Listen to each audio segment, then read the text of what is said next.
Gardiner, Chair of the Public Accounts Committee.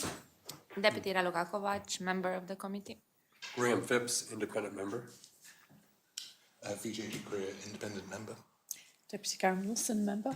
Deputy David Hall, member.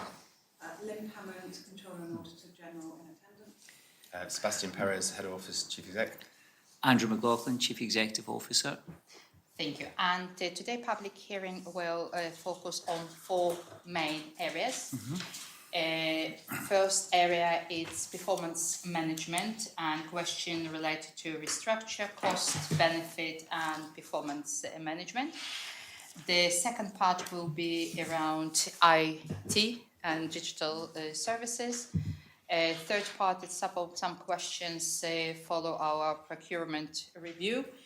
And the last part, we will concentrate on arm's length organizations' recent report on recommendations and the grants, because Public Accounts Committee will launch a review in March, and we would like to hear your views once we are finalizing our terms of reference. We'll have 2 hours for this hearing, and there is a large number of questions to get through. Please, can I ask to keep your answers short, and apologize in advance if we'll interrupt you in order to keep it to time. And if any questions we'll not ask, we will email to you in written form. Okay. So I will start from the first area question, and it's about performance management. Would you please let us know what changes have made in 2024 for the structure of the government?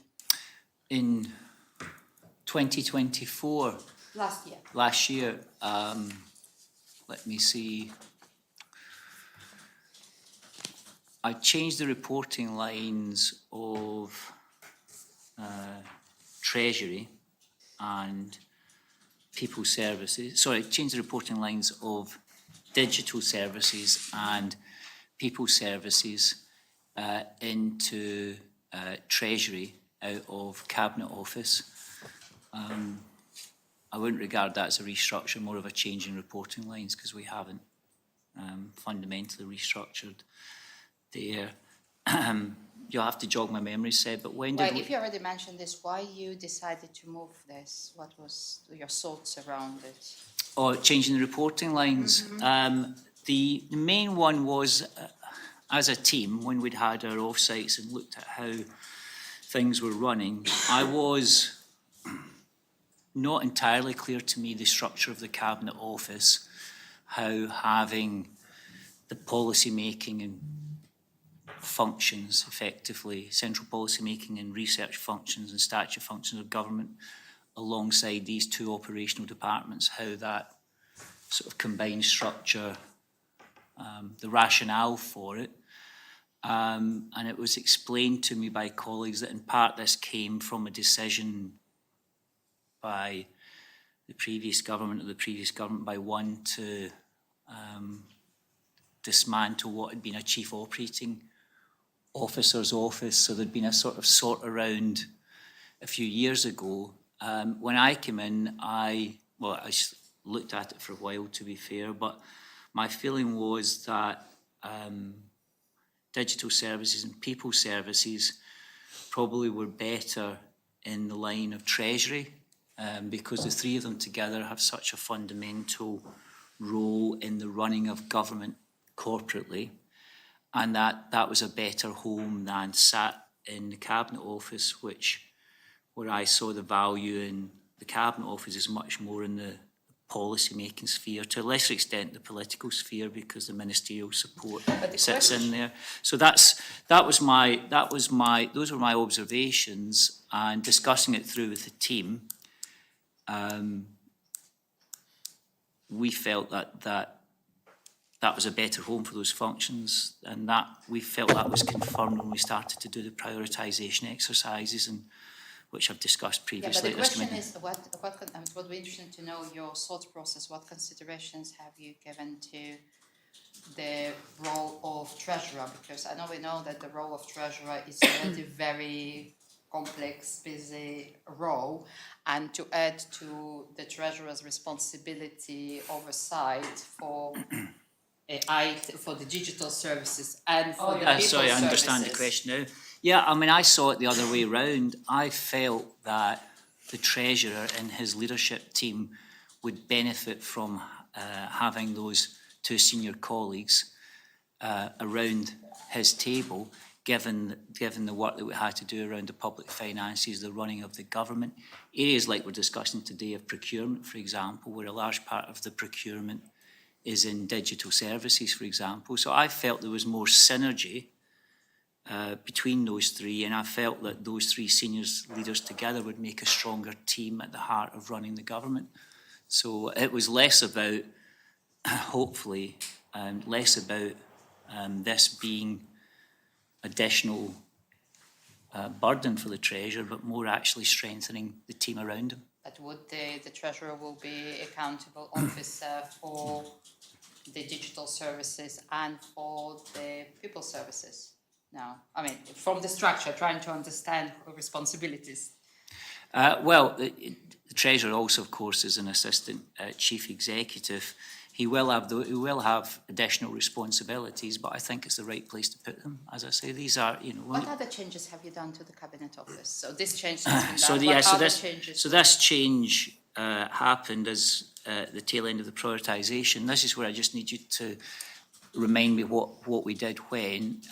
From the cabinet office as it was when I came in 23, it also had a delivery unit, and it also had various aspects of the chief operating officer. There was a chief of staff there. I removed those roles as well. I think I did that in 23, but I'll have to. 23. Yeah, I did those in 23, not in 24. Yeah. So basically, from cabinet office, the function for digital services, if I'm just checking, digital services and people moved to the treasurer. Chief of staff. Became treasurer and corporate resources, exactly. Corporate services. Chief of staff role was removed altogether. I didn't feel that was necessary. And I removed the delivery unit because, again, I didn't think it was necessary, particularly in the context of the mandate for trying to curb the growth in the public Are there any sector. other changes in the cabinet office? Yes, as we discussed last time we were around, at the point where we moved Tom Walker to health, we also announced the intention, it might not formally have happened yet, it might have happened now, to move public health from the cabinet office into health. So I discussed that with you last time I was here, but I don't think that would have happened till the year end. So that'll be live now. In this case, what are your plans for 2025 with a restructure, changes within the civil service? For 2025, there's no current plans for 2025 that I've got. As I said last time round, I don't really have a mandate for significant reorganisation or restructures of the civil service. I think when it was last year, I explained the mandate I had from the Council of Ministers for their 2 years of government. What we have got, which you may be referring to, I don't know, is the exception to that position is where a reorganisation of the service would be required to deliver a major policy ambition. The government, the only thing that I think falls into that category is health, and that's obviously something that's out to consultation or is going through consultation. I'll pick up on health in a minute, thank you. Because before, when... Have I missed any other restructures, as to use the deputy's language rather than my language?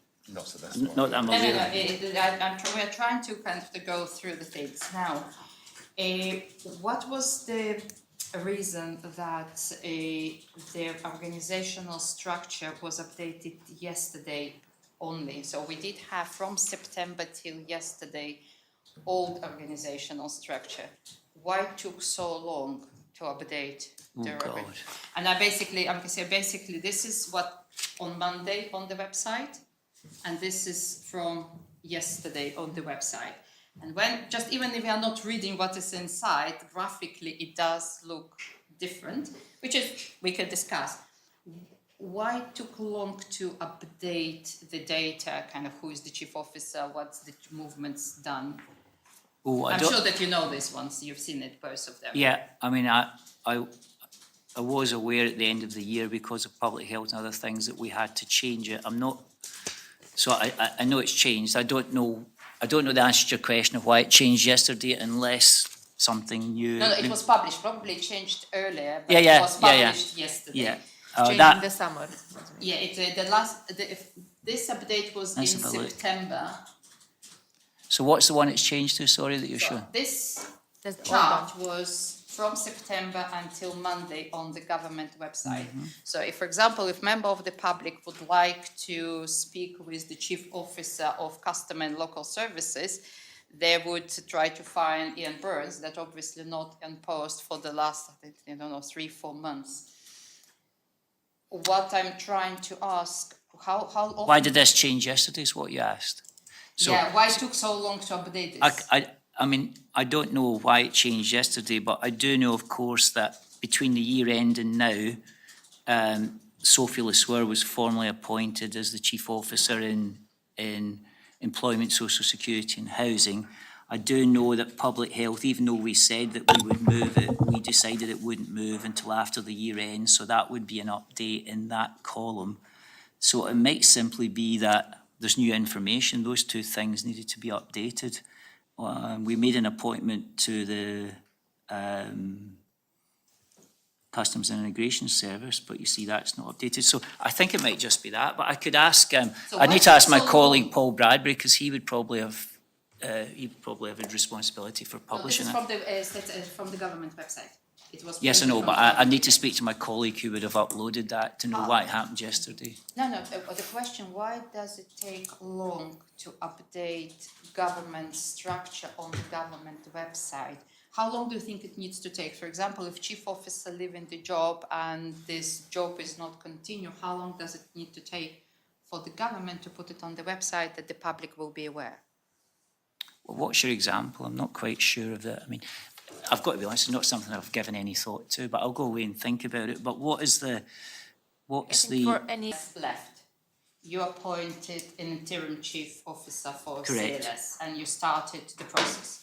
How long it should take on the government website to update the name, for example, for the chief officer that is not in post anymore and now we have. a oh, new was he chief up there for a executive? while, was he? I For don't know. example.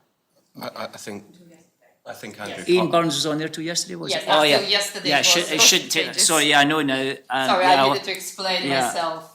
I'll follow up on that. It's, How long do you think it will be well, obviously, to do this type of updates for the public perspective? The public knows who is in charge of the department. yeah, obviously it shouldn't take that long. I mean, I think even if it wasn't on here on the website, it probably was well communicated that Ian had left and that But if Sophie was somebody in place. going gov.ge and looking for. And they the- want to get directly through to the chief officer. to know who is the chief officer, to who is in charge of the department, who is accountable officer, how long does it need to take, whose name will be on the government website saying, even the people not from the pub, somebody from outside of Jersey would like to contact chief officer of a department and they can see on government website. Well, leaving the name to one side, I think there's lots of ways to contact the department and to get to the person you need to get to. But I take your point, we might have been tardy in updating the names on here, so so it's something in we'll other look words, at. it's like, how would you make sure that with any change, it's prompt updating on the website with this kind of information? Well, I guess with this one, I need to, because I wasn't aware of it, so thank you for pointing it out. I need to go back, speak with colleagues who look after this material on the website and see what's going on in the process. Obviously, it shouldn't have taken this long unless you... I mean, do you No, think definitely. is relevant for 2 weeks to be updated if it's a name or if something Yeah. moved from other 2 weeks would be sufficient to update? Yeah, I mean, I don't know, it's obviously, Okay, have a look. it was We'll follow up updated with that, internally, so yeah, I'll need to see what the absolutely. external No, thank you very link much. is. No problem. It is helpful. Now, I'm going back to health because as you can see, the structure of health, at least on the current published structure of the health in Jersey, has changed. Have you received a business case or baseline for this change? No, so what's changed on here is obviously public health, which we'd flagged, and then now it has changed. And what's changed on here obviously is Tom Walker. Other than that, it's the structure as was. On the case of health, the ministerial team, I think we discussed last time, have a policy under development, the organising concept of which is to try and create a unitary or integrated health service, effectively bringing the four, what one could describe as the four reasonably discrete sectors of health into unitary governance. They've been consulting in that for most of the second half of last year. I think I wrote to you with Actually, your letter was really helpful. all the because- consultation that was going on. And consultation. You pointed me to a very helpful document that's in front of me, Integrated Health and Care System Consultation Process, Yes. which is really helpful. So now I need to understand, because when I read this document and when we had states questioning, it has been presented as a done deal. So we decided what structure we would like to have, and we are progressing to do the changes. Now, if this is the case, this is why I'm coming with the question, because I can even see that Government of Jersey employees, some people within the civil servant within the government actually raised the question around the cost. Some concerns were expressed about the cost of proposed arrangement, including cost of the partnership, both cost association with additional staffing. So it is in the report. Now, if you haven't been presented with the business case or some baseline, what's happening in health now? Because the consultation is published. Minister was clear that he's not going into any public consultation, and he progressed with the changes. How you can be reassured that the proposed changes are value for money? Okay, so the consultation is ongoing. Is it ongoing? Because we've been told it's finished Well, I mean, I think that was published, when was that in published? October. That was published in October. I think he had a session with all elected members in after that. December, and this state sitting In December, so he's continuing to consult, so I think this might be a misunderstanding. So they obviously took an extensive consultation, which you've got there. They're continuing to consult, on aspects of the proposals. So we don't have the business case yet, and the business case is obviously important, because one of the things that works well in Government of Jersey, in my experience, is actually their business cases in terms of tracking benefits. So we don't have that yet from the team. It's still policy under development, and there's a lot of policy support for that. My understanding of the timetable, but the Minister, I'm sure, would be happy to clarify this and come along and see you, is that they will continue that consultation right to the end of this quarter, right up until Easter. And the intention is in the second quarter to then come to the Assembly, having first come to the come to the Assembly, particularly in those areas where they would need Assembly approval for what they're proposing.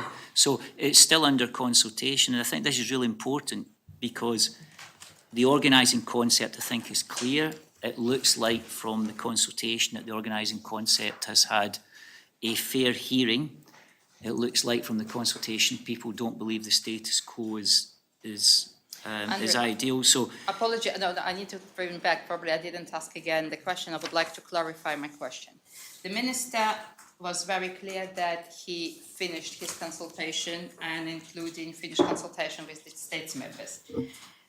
To come back to the Assembly, he needs to come back with clear business case. I think he's aware of that. Now, what conversations have you had with the Chief Officer of Health? Because if we're talking about Easter, it's in a month. So the type of business case and this type of the restructure would require much more work to create this business case. Are you aware if your Chief Officer creating business case? Absolutely. We have had support from the off, from dedicated policy resource in the Cabinet Office per our model, which you'd expect.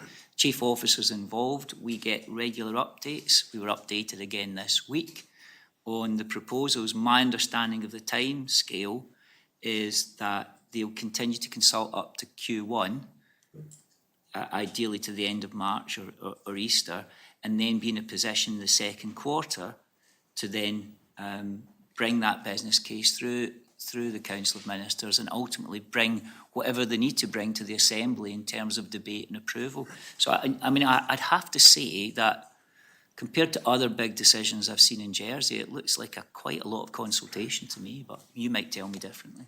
It's actually, we didn't have any consultation with the states members, but just. How many states really members important. showed up on the 5th of December to the briefing? It was a briefing. There is a difference at the question of how we do the briefing, but it's okay. I want to go back to what we are doing. The minister, let's leave the minister there. Yeah, he's happy to come along any time and give, I'm if you not want. asking about the minister, it's about your Yeah, no, assurance as a principal yeah, we've got- accountable officer that you know that this. Full policy resource dedicated to it is going through the normal processes. But the thing I think everyone has to keep in mind, which is maybe, I feel as if you're presenting something more definitively than it is. One of the things that's happening here is if you're going to bring that system together, which is the organising concept, it will require adjustments to your operating model. And they're continuing to consult on that because these are all fine judgments because everyone is interested in one thing, which is trying to get better outcomes Absolutely. from that service. So I think this will be finessed through consultation right up to the end of this quarter. And it may well be finessed after that, depending on the reaction that it gets at the Council of Ministers ultimately and at the Assembly and elsewhere. So I think you should see this as a dynamic situation rather than, you know, I interpret you maybe incorrectly saying the minister had made up his mind and closed the book in November after the consultation. That's emphatically not the case. The minds are open and they're continuing to listen and finesse things, which includes, of course, thinking about the operating model and ultimately thinking about things like funding, which I know you'll be concerned about. Okay, and the last question from me. Do we have a health strategy? How the health system, do we have a health strategy for Jersey? For the whole system, Yeah. I think that's a moot point. Different people would argue it differently. I think you have Your the views. my view is that in every aspect, and is the point I made at the chamber, in every aspect of strategic risk management and long-term thinking, Jersey does not have yet a strategy which takes account of its historic policy choices and the stress test they're receiving from the world we're now living in, and I include health in that. As the minister's made clear in various speeches, if we're talking about health, the starting position for that team in thinking about that strategy is, first of all, this organising concept of trying to bring the whole service together, trying to create governance forums and partnership forums where they can actually now think through the fuller strategy. So they very much see it as this is a big first step.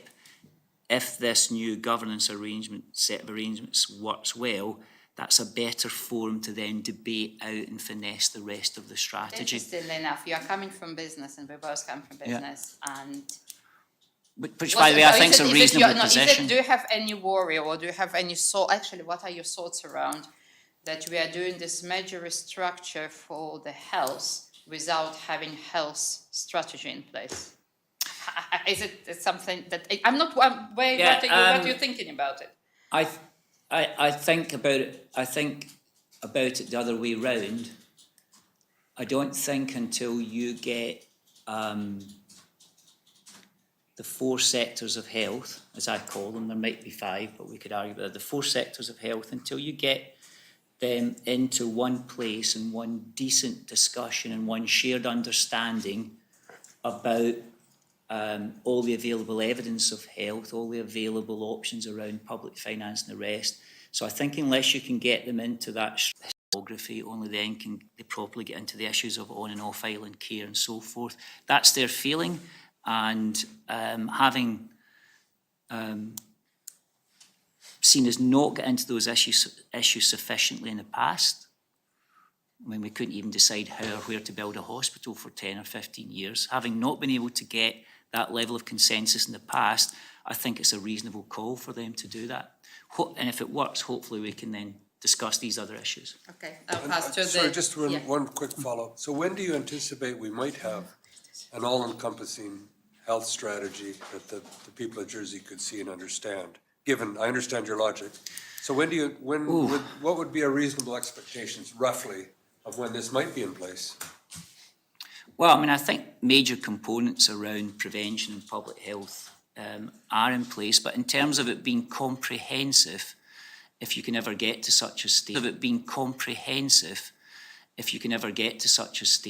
I think if we follow the timetable of what the ministers are currently working on and it beds in and it clears the assembly, these are all big ifs. But if that is operational, then I think that you would hope that next year the focus will switch very much to, okay, the strategy and the delivery within this new integrated framework. Yeah, pass So we to should the- see something by next year. But there's a lot of, I I mean, know there's a lot of moving- this structure's That's fine. got I to just come. wanted- Yeah, I know, it's. I don't want to preempt the structure because I the understand, but I consultation's think the ongoing. people of Jersey will be interested in that. In a very, it's a very Absolutely. important, and just Absolutely. having an idea when they might see that is helpful. Thank you. So this is definitely a subject that would have follow-ups because Yeah. of the ongoing consultation, which we weren't Aware. yeah, it wasn't presented as its ongoing consultation. It was presented like it's something done that is going to be set in place. Yes. So, yeah, we're going to follow up with this. Regarding the SIPES restructuring, we're aware that the Director of Education's role is temporarily with the interim Chief Officer for SIPES with some delegation to the Education Leadership Team. There are 2 head teachers which started the 6-month secondment to assess the structure and improve services between the central team and schools. How you think will this inform the future departmental structures and those of the senior leadership, and when will this be completed for SIPES? Sure. I mean, again, I wouldn't describe that as a restructuring. We made that role redundant. Made that role redundant Q4 last year. Yep. Q4 last year, Director of Education role, obviously role holders working through notice. However, it's right to say that one of the diagnostics with the ministerial team and with the Chief Officer was some concern that despite best efforts on all sides, we still didn't have an optimal relationship between the central functions of education or the centres of excellence and the schools. That we still didn't have those relationships always right in terms of policy communication understanding. One of the things that we definitely want to explore, which is why we've seconded a head teacher from secondary and primary into work with the interim chief officer, is explore if there are opportunities to improve the structure and the relationships between the central functions and the more operational functions in the school. So that's the why, if you like, and that's exactly where we're up to at the moment. And with the way of analyzing this restructuring and trying to centralize everything, by when you think you'll have that optimal structure in place? Well, we've for good or ill set them the deadline for the summer, for June. So that's the sort of time scale we'll look. But I should say, and I'll double check this, but I think that the 2 head teachers only became available to us at the start of this month or this month, so they've only just become active in terms of the work. Thank you. As the general restructuring of the Cabinet Office, what benefits were expected from these changes and how are they being measured? In terms of the, Failed to mention comms earlier, which will be part. oh yeah, but I think I did that in 23, did I? Look. I did, No, 24. within the Cabinet Office, I did significantly reduce the size of the comms function, which I think we discussed before. Yeah. I thought I'd done that in 23, but actually it went into 24. So, and I think I've explained that here before, why I took that step. So just because you so mentioned back to your question, sorry, yeah. just because you mentioned comms now, in the way that you restructure it, have you reduced the number of comms or were restructured in different departments? No, I reduced the number of colleagues working in the comms function because I just felt that with the various priorities on us, we were doing more than we had to do, and we had more people doing more things than we had to do, which is not to say anyone was doing anything that wasn't worthwhile, it's just that we had other priorities. So that was significantly reduced in Q4 of last year, and some of that will have fallen into the start of this year. How many people left the government? From comms, I need to follow up with you on that. We have got that data, but I'll come back to you on Be that. useful to just Yeah, provide yeah, it. Thank you. And from these changes, then how are they being measured, and how you do communicate these changes to staff, ministers, and the public? So the change of, if you have a major change, there'll be a business case. As I said, I don't really have mandate for major change for the reasons I mentioned the last time I was here from this Council of Ministers. We did have a business case for communications because while it's a relatively small function, clearly the change was very major for that particular function. So there's a business case and benefits in the normal way you'd expect in terms of the reduction in headcount and therefore any financial savings from that. Also in terms of the operating model of effectively putting minister and ministerial portfolios in a situation where they'd shared resource rather than dedicated resource. So that was set out, and as I say, in my short time in government, your tracking of benefits where you've put a business case up is very good. Where you have smaller changes that wouldn't merit a full business case, so changing the reporting line, for example, of 2 officers as opposed to a major restructure, which is what we've done with people services and with digital services. That's much more about, less about quantitative savings because we're not reducing headcount in that scenario. It's much more about trying to achieve less tangible synergies, like I felt it would strengthen and actually help the Treasurer to have 2 senior colleagues around the table with him, with their experiences of the organisation. It would help the 3 of them, but it would certainly help him having that bench strength alongside him.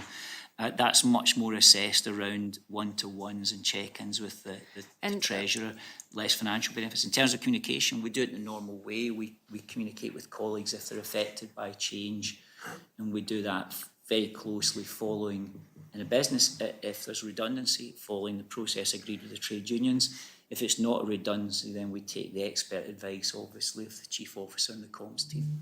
And within those business cases and the changes that happened, how have you assessed the risk and capacity of increasing workloads for existing officers?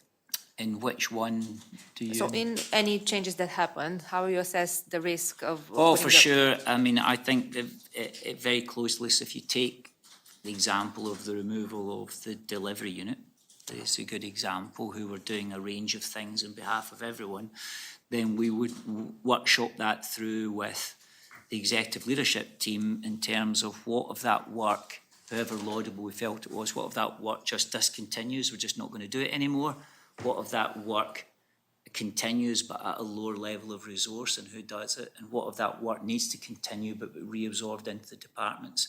So in that instance, for example, we were very clear that a significant number of the reporting and publications of the delivery unit would cease. We just would stop doing them, remove the work altogether. That those that we felt had to continue, departmental business plans being a case in point, it was very clear that as part of that change, that would become the responsibility of individual departments, and they would have to absorb that resource into their existing work. So we consider it with the leaders about whether it's tolerable, whether it's achievable, and then we make the decision. Okay, and talking about these business plans, departmental business plans and the changes and mitigating risk, is PAC able to have a sight of those business plans? Yes, I think you've got them. Have they got them? All the changes? Have we got all the Should be changes? published. Yeah, published, published. Four, no? Okay. In your opinion, what is the right structure for the civil service to deliver the common strategic plan? To deliver the common strategic plan? Oh, that's a difficult question, the right structure.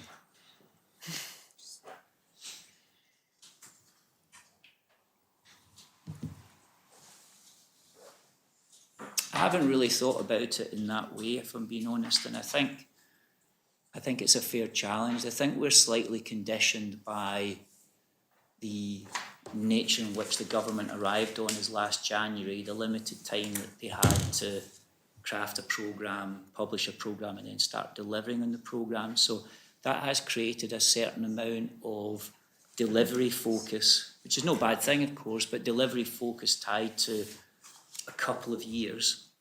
And almost by definition, it ruled out thinking great thoughts or having big plans for reorganisation, because if you're reorganising, you'll be distracted and you'll not be delivering. So I don't think I've in a position to give you a... It's more related to the value for money for the taxpayers on delivering this. Yeah, but you asked what the right structure is. I can't answer that. I need to think about it some more. I think it's a good question, Yeah. and let's leave it with you. And maybe at some time you can come Yeah, back. as I'm still thinking and- about it. No, it's a very, because all these things are important, I understand what you're saying, but I have you also four. need to look at the big picture and at some point come back and say, okay, taking all this into account, either the structure's fine, or that's not- here's some changes, or, and Well, why. no, I So get- come back, we don't need to Yeah. answer now, but just, we ask you to come back later. Yeah, I think I made it clear at the chamber that the structure, in my view, is not fine, but I don't know what the right structure is. That's a different question. Well, that's We'll why you continue to explore this Yeah. together. However, Yeah. the structure is workable for delivering what needs to be delivered at the moment. With it, yeah. What specific cost savings have been achieved as a result of the restructuring that happened? Which ones? As the general restructuring in Last the, year. Last year, so in the work that we did in the Cabinet Office, obviously, and the communications, there was a reduction in headcount, reduction in roles, so cashable savings. But the question, it was savings, because some of the communication officers now employed by the department, so what we're talking on overall government, regardless where people were moved, what was the saving? Yeah, this is an important point, which is one of the reasons why we shrunk it. There was always people in the department and people in the centre, which did seem, you know... in I which think the areas? public would like- So some of the people in the centre who lost their jobs would have filled jobs elsewhere. So as you know, when we, not just in communications anywhere, if we don't have a job for someone, then we've got responsibilities. And one of the first ones is to make sure that they've got the skills and support to find another job within the services one is available. So definitely some of those people in that restructure, I hope, have found work elsewhere in the service.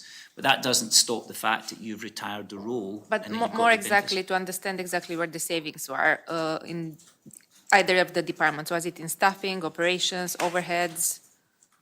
In the case of the delivery unit, it was all the colleagues and all the overheads. For example, the delivery unit was producing ministerial plans, delivery plans, and what was the third thing they were producing? Annual report. Annual reports. They were producing multiple reports per department, and those have all stopped. So in the same line, it'd be nice to understand at some stage what the strategy we talked about earlier. Maybe you can come back and looking at this, I think the people of Jersey would like to know overall, all the puts and takes, what kind of a cost saving would we anticipate and hopefully see in the cost of running our business in the future based on these things? Yeah, So well- maybe come back. And how do you measure this benefit? Let me clarify something. If the Chief Minister wants me to do that as a matter of priority, I'll do it. Yeah, but I've not got a mandate to do that. Okay, I've got a mandate to try and curb the growth in public spending. So- Curb the growth, not curb the spending. Sorry to curb the interrupt, growth. but according to the Public Finance Jersey Law 2019, the chief executive has responsibility for ensuring the property and efficiency of government finances. Exactly. And ensuring they perform the functions. Which is why we've been doing what we're doing. Maybe I wasn't clear. You mentioned earlier that you anticipate some savings. We'd just like to have an idea through all this. Is there some? much? You just, and I'm not Yeah. looking for a detail to the, Sure. but just directionally, we've done some of these things for good reasons. We've got groups working together. Oh, I've got yeah, some- no, I understand what but you're saying now, yeah, of just a course. rough- I'm And not you'll see talking about that in whenever it is we publish on consultancy spend, for example, which is twice a year, you'll see it So through we should that. start to see these Yeah. things. By You'll the see way, it. when the consultancy spend will be published, because we didn't have publications for a long time. I thought you published it twice a year, but we're certainly intending to publish it. I thought it was at the end of April, but I'll check with the treasurer. End of April. We got the, There's a draft in preparation. I think it's Yeah. going through the approvals process for release. I'm pretty sure it was being published before. Yeah, it's off my list now. Okay. And how does the move to these new headquarters impacted efficiency and value for money? In what regard? If were any efficiencies for having a one headquarter and the move? Oh, yeah, I've got you. So this is, I think, this is a great example of the fact that you are quite good at putting business cases together that you can track, especially like me, if you come in halfway through. It's also a good example of why in areas like procurement, benefits realisation, in my experience, even though there are commercial disciplines in the business case process, those commercial disciplines are odd bedfellows alongside politics and politicians. So in the benefits realisation case for 1 Union Street, for example, one of the things that will have impacted the value for money in that case is that I think it was signed off in 2021 at officer and project board level. Post that sign-off, there have been a number of interventions, ministerial interventions, I think, rather than officer interventions, to remodel floors on the building, to add in offices, to change the design. Now, of course, this happens with public procurement, happened to the Scottish Parliament, I'm sure it happened with Portcullis House. But when people get very apholistic about business cases and benefits realisation in the public sector as if it's rubbish compared to the private sector, they do conveniently forget that in my old place, I wouldn't have been able to intervene 2 years into a project and say, I want you to change all the offices because, you know, I've changed my mind. I mean, I could ask, but I know what the answer would be, whereas that's not the case here, is it? So I think Coming in back that, to it, in do you that see value business, for money yeah. into these efficiencies? So the value for money will have been affected by changes in the design post-construction or mid-construction. And I think everyone has to take accountability for that who requested those changes. The value for money could also be changed if we don't realise the sale and release of all the other buildings that we've come out of. And again, this is an important point. That business case rests on us exiting and in some cases selling certain buildings, Lamott Street being an example. It requires us to exit leases on other buildings and get those savings. So the value for money has already been affected, as I said, by significant changes in the design, particularly the sixth floor of the building. It was affected by the decision fairly late in the day for some services not to go into the building. So what do we call our colleagues at Just Customs and Immigration. and Registrar in New Street? Yeah. So in New Street, we've got a new building for the registrar. The original business case envisaged that those colleagues and those facilities would be in the ground floor of 1 Union Street. When you take them out of there and you then lease a new building in a smart part of town, you affect the value for money. So my point is the original business case was pretty stunning in terms of its benefits realisation. Some of those benefits have already gone following ministerial decisions on the way through. Now what we're focused on to try and maximise what's left is the tail of the building is around exiting other places. and selling them Yeah, I think or we're- getting the leases? Yeah, we're moving a I bit. spoke about ministerial decisions, and it's important to emphasize, if you are not agreeing with ministerial decisions, or you are thinking there is no value for money or effective spending of the public money in ministerial decision, what you would do? Well, I can't speak looking back the way, but obviously we'd make that clear, but But ministers will might still make the decision. So I'm sure there'd have been a healthy debate about changing the building once it was up. I'm sure there'd have been a healthy debate Well, about. this is a the general re- discussion, a general question, not specific. Yeah, absolutely.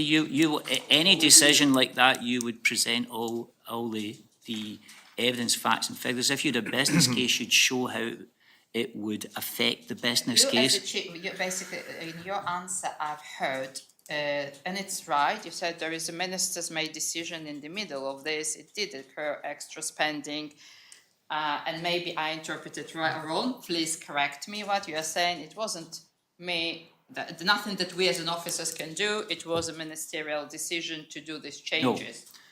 What I'm saying is that when you ask me about value for money, you need to think about it in that way. You need to think that the value for money in the original business case, the original benefits, has been reduced by those decisions. That's democracy. And also what I'm saying to you is, My question is different, probably I rephrased. I was answering Deputy Kovac's question, that business case rests on now, because those are sunk costs, those changes that have been made, it now rests on releasing the property estate to the market that we've exited. And again, you know this because it happens regularly in the Assembly. We can say we're going to release a building, but we can get a proposition that says, don't release that building. We can get a proposition that says, But no, if it use that wasn't- building for something If it else. wouldn't be a decision of the Assembly, if the ministers made the decision, it was ministerial decision, not the decision of the Assembly, and you were concerned about public money Of course, we would spent. say that, and hopefully colleagues did back then, because it would have been counter to the business case. Okay.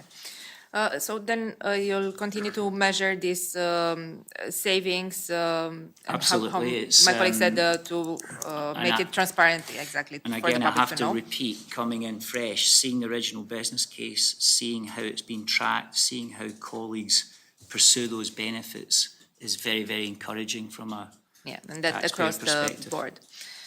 So what additional costs you would say were incurred during the restructuring, and were there any unanticipated costs or consequences? Which restructuring, sorry? The general restructuring of the cabinet office, were additional Realignment costs? of responsibilities and reporting and other changes you made. Any unintended consequences was the question? Yes. Or costs? No, I can't think of any. Were there any consultancy fees or On the Cabinet Office, no. any exit payments, like I said, redundancies or legal administrative fees? Oh, I mean, when we make people redundant, we always, if we can't find another job for them and they have to leave, we respect their contractual conditions. So we would almost certainly have done that with the So chief in- of staff and with the head of delivery unit role. Yeah, So absolutely. in 2024 were these two Of course, and examples? those are always disclosed. I think we always disclose that. So those will be disclosed probably at the same time as the consultancy spend. Okay. And what would you say are the expected long-term financial savings from this restructuring? Like, what we're aiming to save the most, or in what way you see efficiencies done? I mean, because of their relatively small scale, very little, I keep going back to this, I do not have a mandate for large-scale restructuring. One government was large-scale restructuring. What you're talking about here is fairly small scale in line with that remit to curb the growth in public spending, to try and, where you can, save money. We didn't, large-scale restructuring is one that affects many people in many departments all at the same time. So we've got nothing like that planned. So these are much more It's discrete. not necessarily planned, but how would you compare the savings or projected savings with the what was the initial, plan, yeah. Pretty straightforwardly, if we've got a business case with financial savings in it, we'll track it to delivery, absolutely. We'll track it to delivery. So if you have a redundancy and you don't replace that person, for example, you will have a period over which those benefits are realised, and we will track that, and the business case will be very clear about that upfront, whether it's an 18-month or a 2-year or 2.5-year period before it pays back. So, and we track that. And we just talked about the savings financial aspect, but with all these changes and savings, how do you say the end user experience would improve where the changes have been made? Well, in the case of communications and say those who are using the delivery unit, I'd be pretty confident people would say that they get less, hopefully they get less but better, because one of the things we're trying to do there is do less. So, we've got to be very clear that I think, and I've been clear with this committee before, I do think in some areas the service catalogue was rather too big, and we had to slim it back, and we had to curb back. So in those areas, we were really trying to engage in a discussion, particularly with departments, if you look at communications, to say, look, we're not going to run a studio with that number of people and with that availability of service because we just don't think it's good value for money. I mean, I think I gave you before how many videos we were making, but it was an awful lot of videos. If you've got a studio and it's staffed and it's there, people are going to use it. If they have to then have their budget and say, should we commission a video, should we not commission a video, should we go out to the market and get someone to do it, it's going to make you think differently. So we're trying to introduce some of those disciplines in where we can across the service, but it's very much where we see opportunity to do so. It's not part of a major exercise to restructure or find the right structure. It's much more tactical than that. Okay, Andrew, when you look on these two graphs, without reading the numbers, without reading anything, the structure is completely different. We can continue to say there is no restructure, but there are different numbers of people, different numbers of group. I'm not saying if it's right or wrong restructure.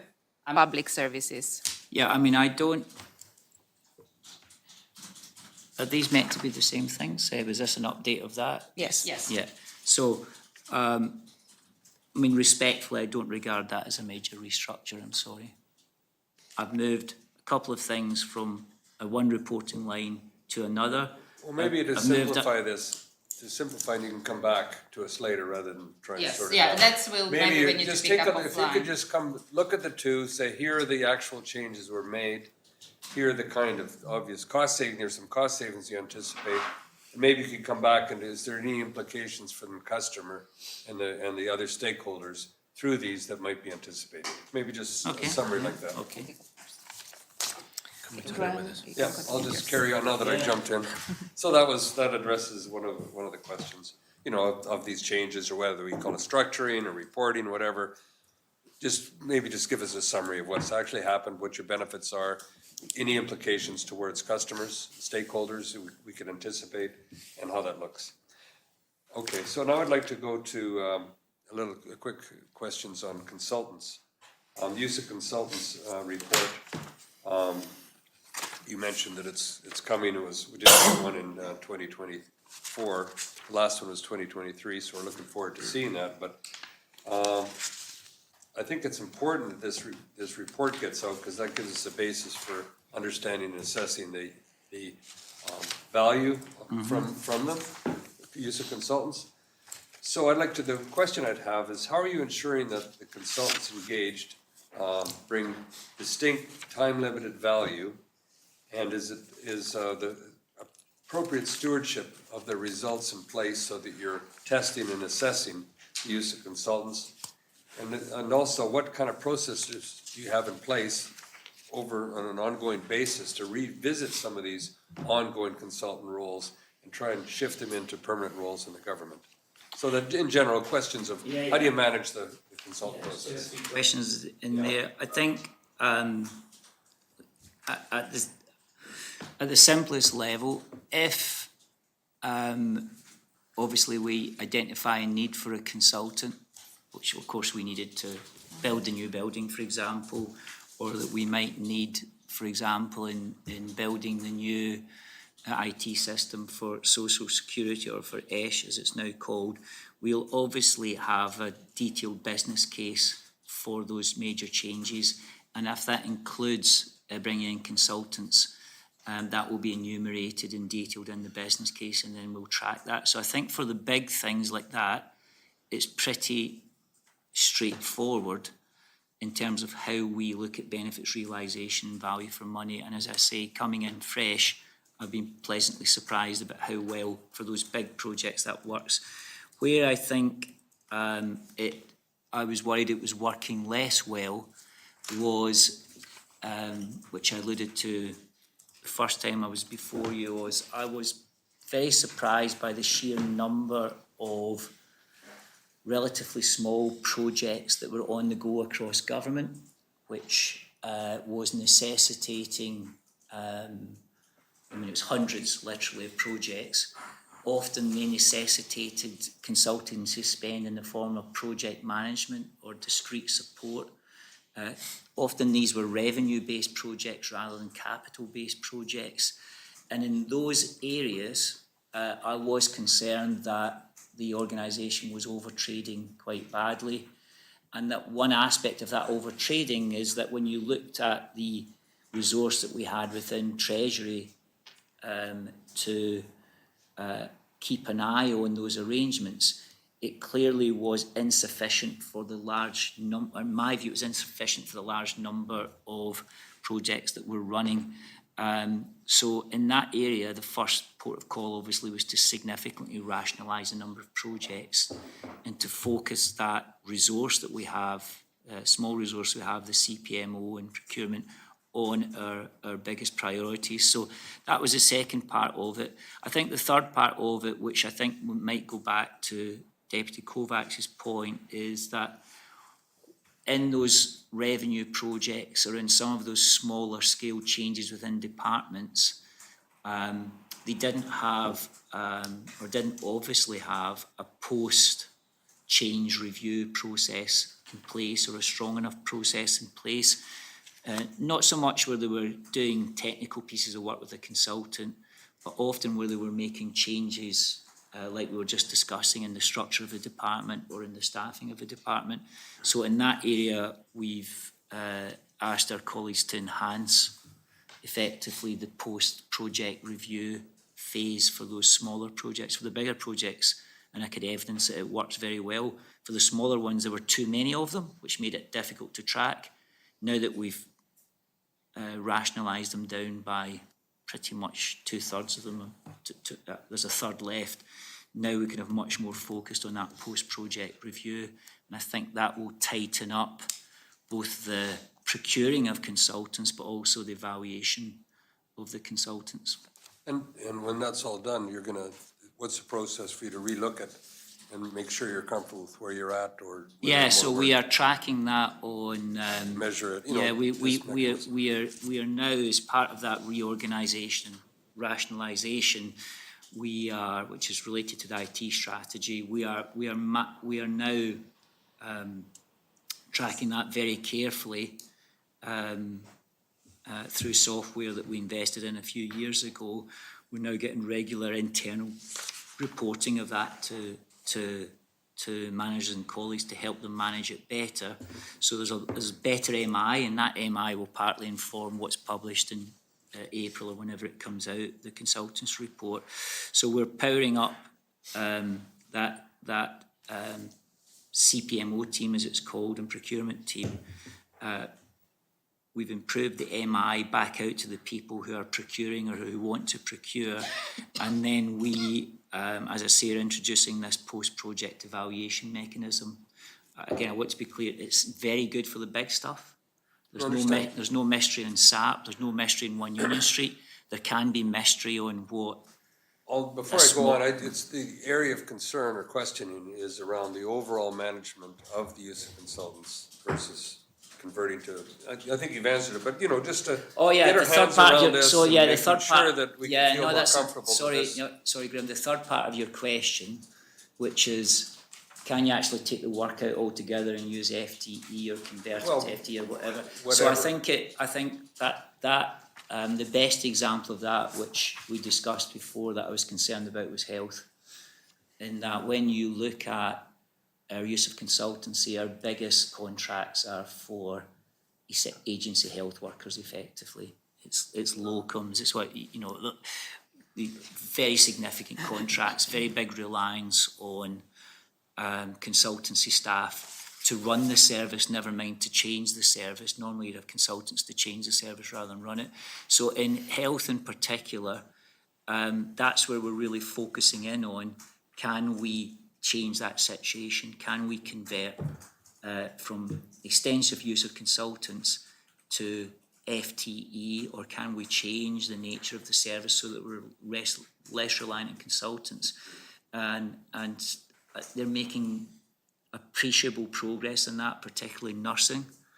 Probably need to make more progress when it comes to doctors. We welcome that effort, and I guess we encourage you also to make sure you have a system in place for customer feedback, to make sure when you make these changes, and they may show up on the bottom line, but may actually negatively impact the customers, you keep your eye on that as well. I just encourage that. Well, it's that side of a it. But trade-off, that's enough. isn't it? It's a Well, trade-off. but that's why you have to look at both. Yeah. I'll pass it on though. Yeah, thank you. We're going into IT now. IT, old Yeah. cheapers, right?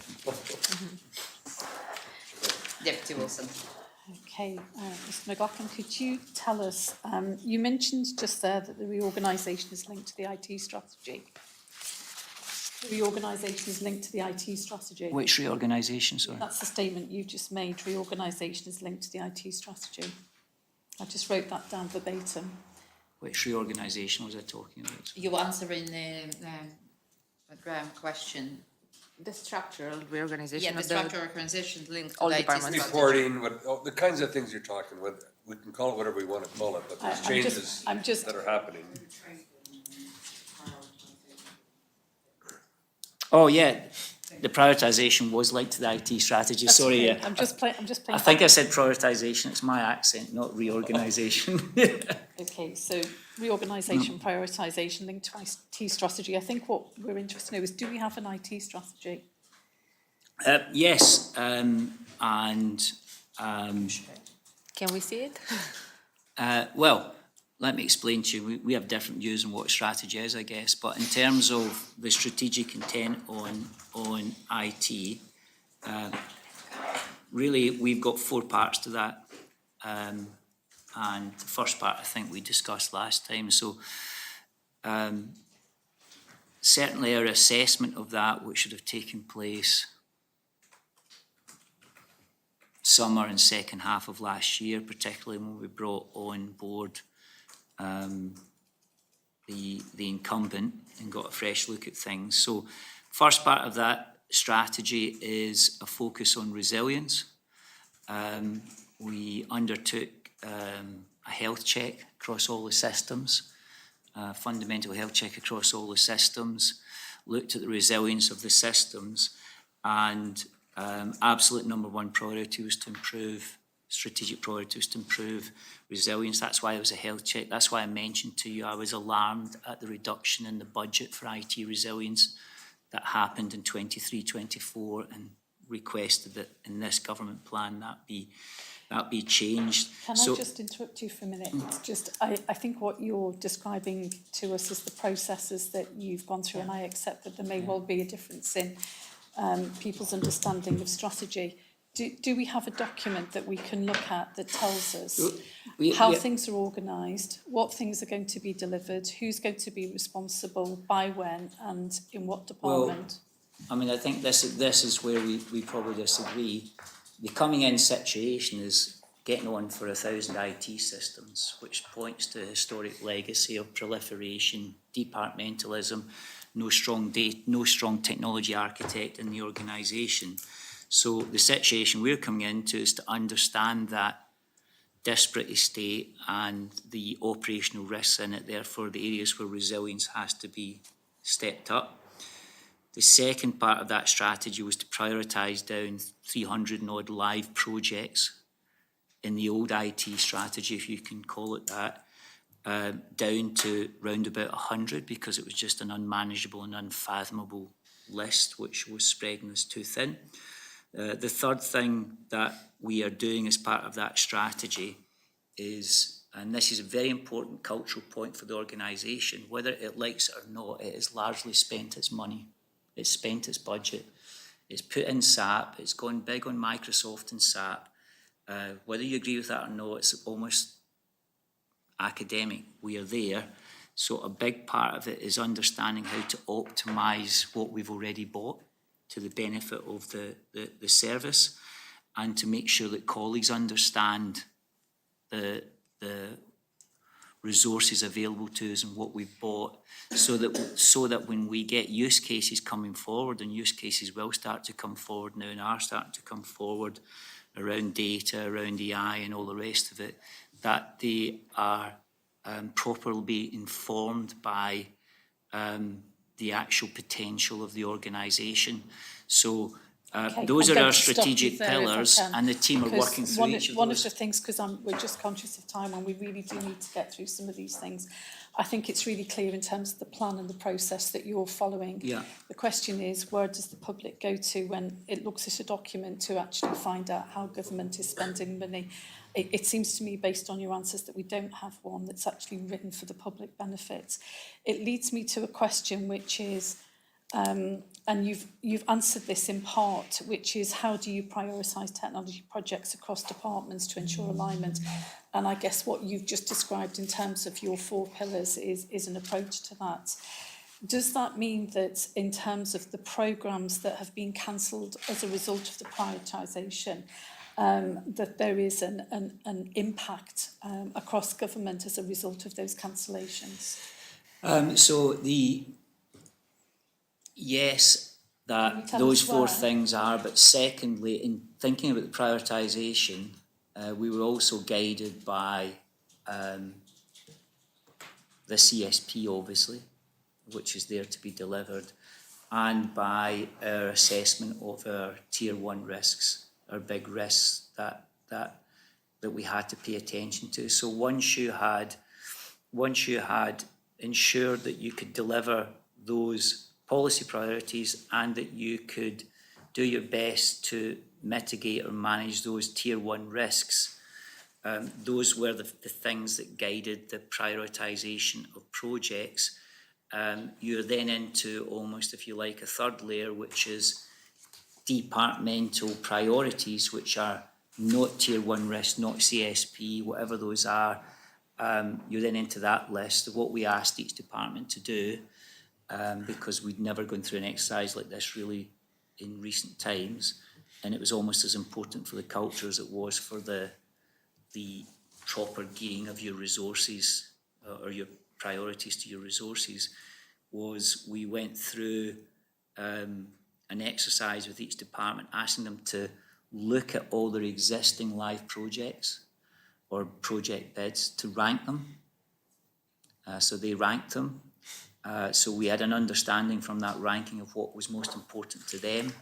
We then, of course, brought that into an ELT workshop format to say, however important that is for you, is it important in the overall list, given the CSP, given the risks and so forth. So we prioritised it down in that way, so that we could absolutely get the team and the resources of the team focused on the things that we felt mattered most. The same exercise we did with the law officers and legislative time and everything else. So on that basis, did that result in any disinvestment in particular departments? Obviously, it will result in us stopping some things or pausing some things. Can you tell and us refocusing where on they other are? things. Well, to be perfectly frank, my preference is not, because I want to retain commercial leverage with my suppliers for those things that we do intend to do. And some of that stuff, of course, will be in departmental business plans. It'll be obvious, like the new system in ESH. Some of it in cybersecurity would be less obvious, and you would understand why we wouldn't make it obvious. But I want to retain commercial leverage with those people that we are procuring from. I also want to maintain good relations with those people who, unfortunately, we're not going to continue the work with, because, you know, grass doesn't grow in a busy street, and we will need these people again, and we need to maintain relations. So I'm not persuaded at this juncture of the benefits of me publishing a list of the 102 IT projects that our digital services team are working through, and the ones which unfortunately we don't have the time or the resource to work through, which were previously in there. I think that's understood, and thank you for saying that. I think what we're trying to just get an understanding of, given some of the statements that you've made about overtrading, improving productivity, where do you think that that prioritisation has resulted in areas where investment is going to be more targeted, perhaps, to get the value out of the investment that's currently there? And similarly, what are you going to do with the money that you might have spent in those areas? Are you going to reinvest that back in IT, or is that part of your efficiency drive as well? Not all of these things were funded, sadly, so there's no cash saving, but they were in there as bids. I would say that as a result of the prioritisation, and it's a great question, then proportionately more is going to the tier 1 and the community risks than would have gone previously, and proportionately more is going into the modernising and upgrading of essential infrastructure, such as the social security system, which wasn't a tier 1 risk, but clearly was an aged system. It's going into these areas, and less is going into what were much more discretionary type business cases where people said, well, I'd really like to do this, as opposed to I really need to do this. So what you're saying is, as a result of the process that you've been through, you've got a consensus about where each department has come to an agreement or a consensus about what its priorities are for its own department. My question would be then, how and who is the decision maker as to how that actually serves government across departments? So obviously the ELT workshopped that through. We had input from Risk and others. We then share that with ministers. So ministers were consulted post-prioritisation, pre-workshop, to say this is your prioritised list. Post-workshop, this is what's left, and given an opportunity, obviously, to have their say. And that prioritisation list is now really my advice to the Council of Ministers, to say this has been a rigorous exercise. I recommend that you go with this. Obviously, there can always be exceptions to the rule if something happens, but that's the approach we're going down. It's exactly the same thing we did on money for the budget and on legislative time, where we had the same thing, 300 asks, but only about 60 opportunities to change legislation. That's noted, thank you. In terms of, you've outlined a whole host of issues where you see that government historically has got into trouble or had difficulties or not delivered on its value for money promises as a result of IT investment. What are you going to do to make sure that what you're recommending and what advice you're giving to government is going to deliver on that value for money outcome? Yeah, I mean, I don't know if I said that they'd historically not delivered an IT investment. I mean, I would say it differently. I'd say if you look at the business case for, let's take SAP, it's before my time, obviously, but it obviously worked because at some point you de-scoped a significant part of the programme. So at some point someone has come to someone in government and said, it's costing more or it's taking longer or whatever, and you've de-scoped. Sadly for me, one of the things you de-scoped was the module in procurement, which should have been enormously helpful, but things have been de-scoped, and I'm assuming that's because ministers got advice at some point to say that it's out of budget or the value for money case has changed. So I'm not sure I'd be qualified to say that money's been wasted in the past. I think much more my point was I just felt that in project terms and IT, but not just IT, we literally had too many aircraft in the sky and we weren't landing any because So The, are you the saying that culture the is one number of of, initiation rather than completion. are you saying that the number of projects is being reduced as the way that you're going to assure value for money, or do you It's- have another it- way of measuring that? I think it will help value for money, I think it will help delivery, and I think ultimately it was about, and this is a general issue for government and a general issue for Jersey, is that usually cash isn't our problem, usually having the resources to deploy the cash well is our problem. In other words, we have more money than we have other resources to deliver the things. What are you going to do? Reduce the number of things that we're doing was the first thing, so that we could actually get visibility and almost stop losing the run of ourselves, which I think is what happened. Now that we've got reduced visibility, be absolutely rigorous around those business cases. And again, I'm going to be fair to colleagues, they have been rigorous around One Union Street, they've been rigorous around other things, so I'm not saying that there hasn't been rigour, but I think they were just over-trading, and rigour might have suffered in the act of over-trading. Would you change anything In IT or in terms of how you would provide that assurance around the value for money dimension of this? One thing I would change, or would like to at least engage in a discussion about changing and haven't yet, or it's certainly not enough, is, again, it's a point I've made publicly, for whatever reason, I think in the last 10 or 15 years, it might be the era of ministerial government, I don't know, but in recent times, Jersey has been very aspirational around the standards it wishes to adopt, at the standards it wishes to achieve, and the way in which it wishes to do things. It's been very aspirational about identifying what it is, thinks is best practice, and bringing it into the island, usually from bigger places, not usually from smaller places.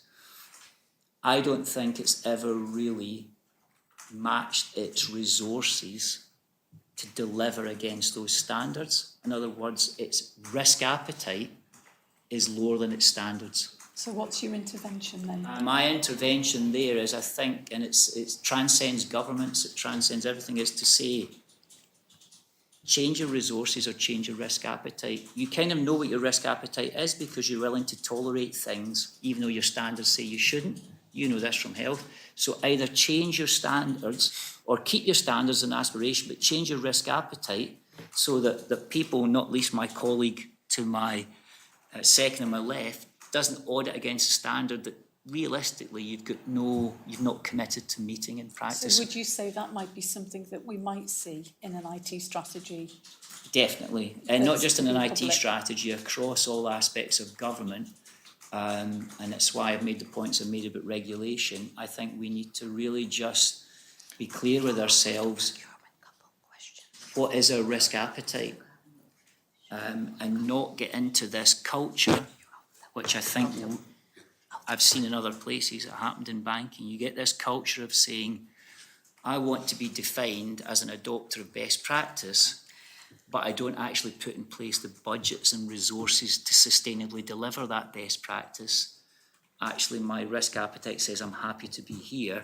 And then what you have is this constant gap between the audit almost of your aspiration and the actual practice of your service. And I think that's a gap that needs to close, and it would help us all.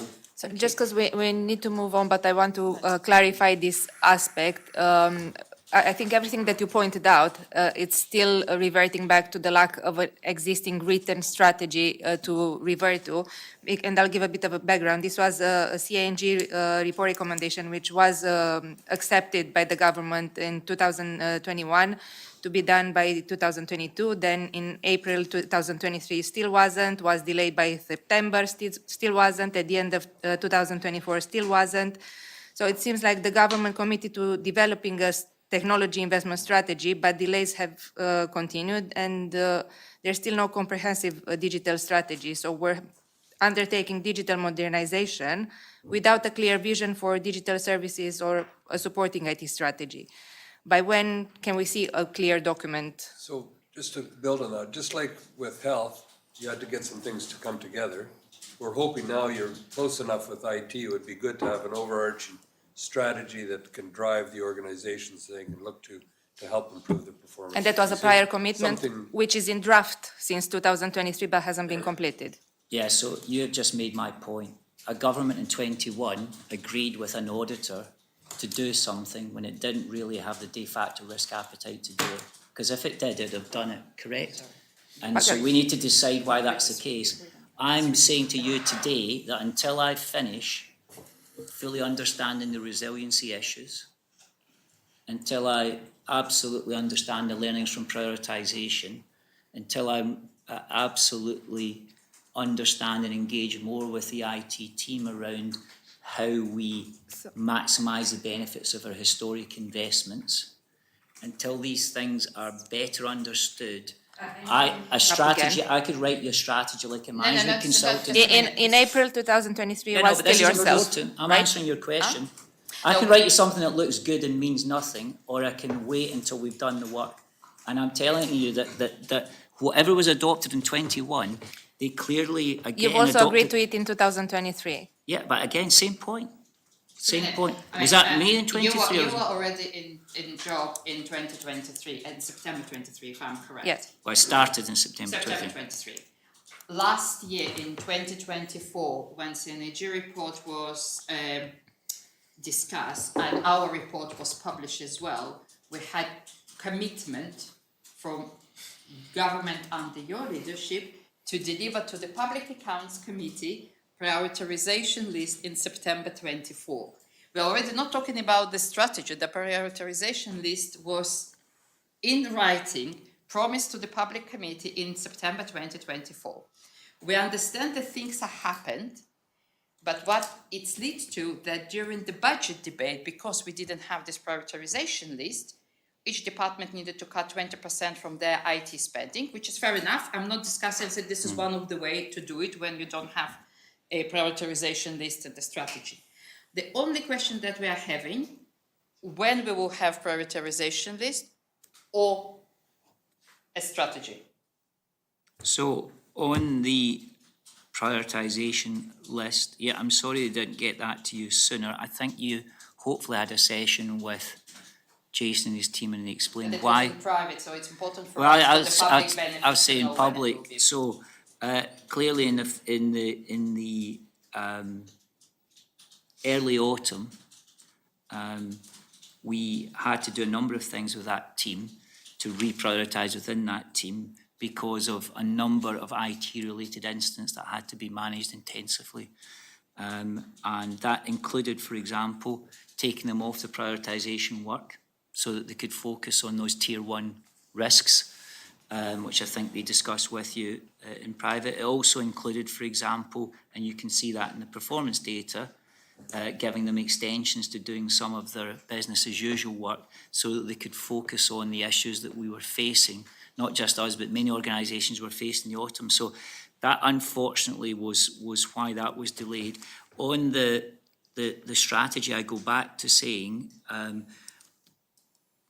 we need to work through those things I Well, we mentioned. understand that, we understand what your criteria is. So I can't, I'm not gonna All give I- you a point estimate date until I. What, is Yeah. it gonna be It's within a already year? 5 years ongoing, Within yeah. 1 year, 2 years? There is a commitment to it, so Sorry, when let me- it's Sorry, gonna- yeah, yeah. sorry, yeah, me too. I understand your basis and it made the same logic, where you're coming from is the same with health.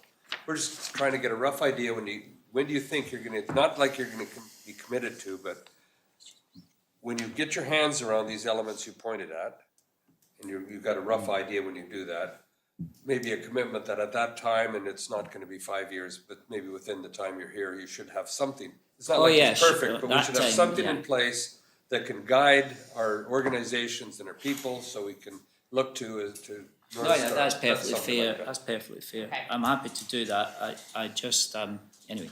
But we We'll don't move to have the to- procurement It's because no- we're it's really no on different than time. what you're saying.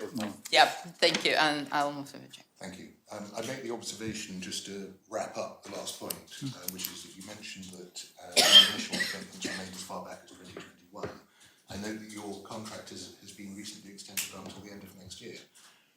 How do you reassure the public then that we're not going to find ourselves in exactly the same situation in, say, early 2027, where you published a strategy and your successor, should you have a successor at that point, come in and say, well, this wasn't agreed under my time, during my tenure. Are we not then back to exactly square one? Should the government not maybe commit to an ideal strategy at the very least? Or the principles of the strategy? Yeah, I mean, I don't know what an ideal strategy would be, but certainly all I can tell you is that we are working through it diligently, so that we, get some of these decisions right. But, I think, again, I take your point. You want something written down that isn't currently written down. I'll think that through. I just think just be realistic that you've made all your big investments. Understand that. This is an optimisation strategy. It's not Fair a, enough, fair enough. yeah. That in itself is helpful, Yep. because then we know what it isn't. Great, thank you. So, Which is important. Yes. so turning to Yeah, sorry, procurement. procurement. When you were last here, we discussed some feedback from the Jersey Construction Council, from the Jersey Chamber of Commerce, from the Jersey branch of the Institute of Directors. Now, taken together, they represent overwhelmingly the majority of business conducted on this island outside of government. They represent the overwhelming majority of employment on this island. And therefore, you must understand, and I'm sure you agree, that they have valuable insights into what happens in business on this island that are simply not available to people who are inside government, because you're, in a sense, on opposing sides in many cases, at the forefront of which is, of course, procurement. We all have many common desires, which include, most importantly, the desire to see that money is spent effectively. We get value from our tax pounds.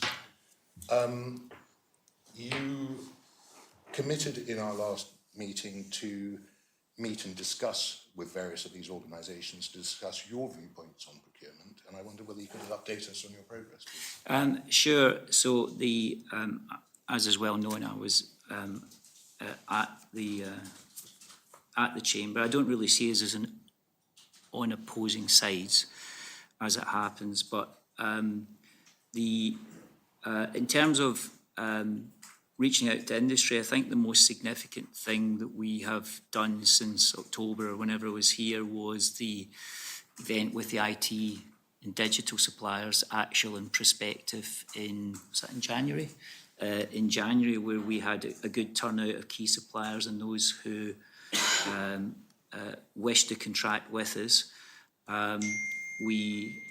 In terms of me personally, I've yet to get round, although it's in the diary, these organisations, although I've got more to discuss with them than procurement. In fact, it's definitely not number one on the list to discuss with them, but it's on there.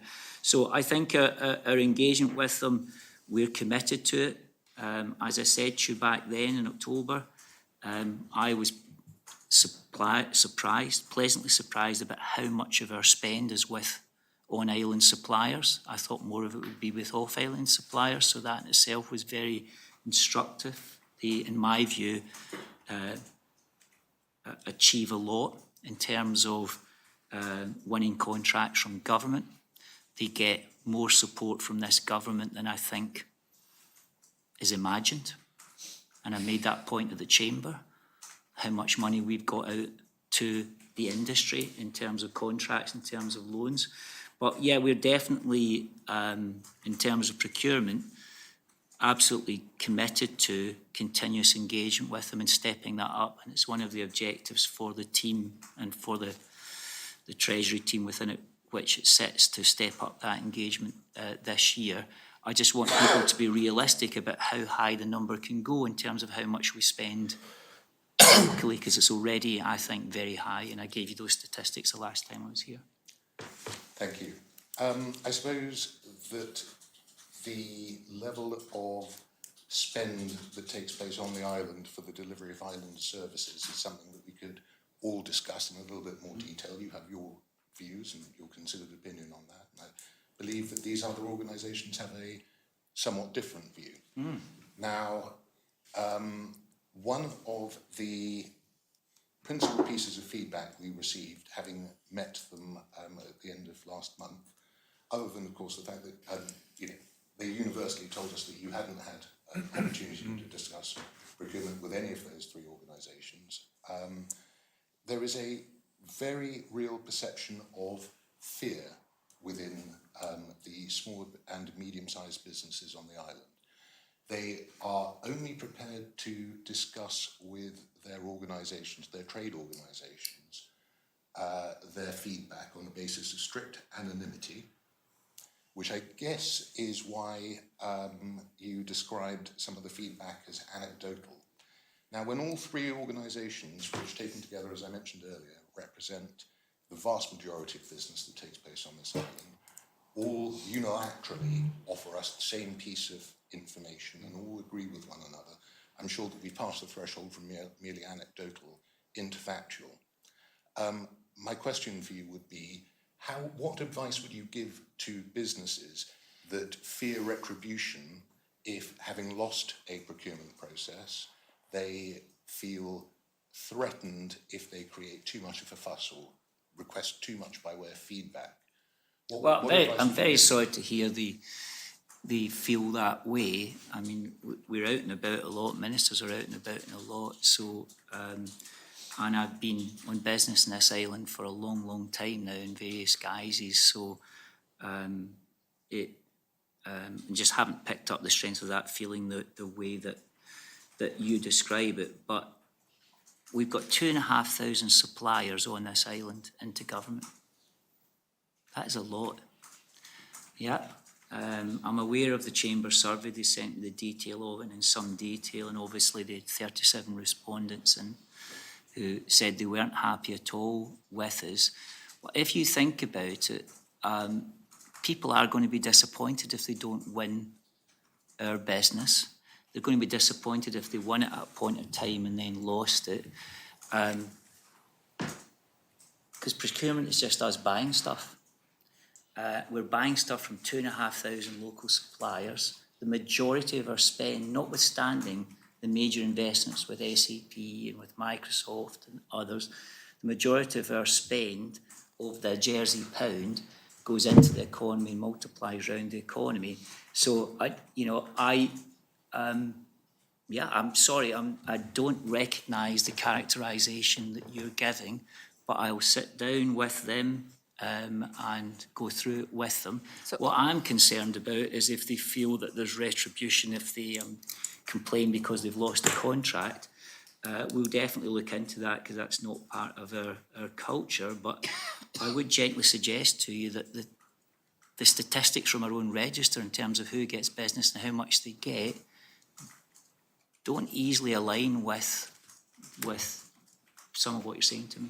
Okay, So if the just to be majority- clear, sorry, to be clear, this is not what I'm telling you, this is what these three organisations Yeah, have no, told or sorry, us. what they're saying, but I'll The data that they're relying upon is not merely a survey with 37 items of feedback.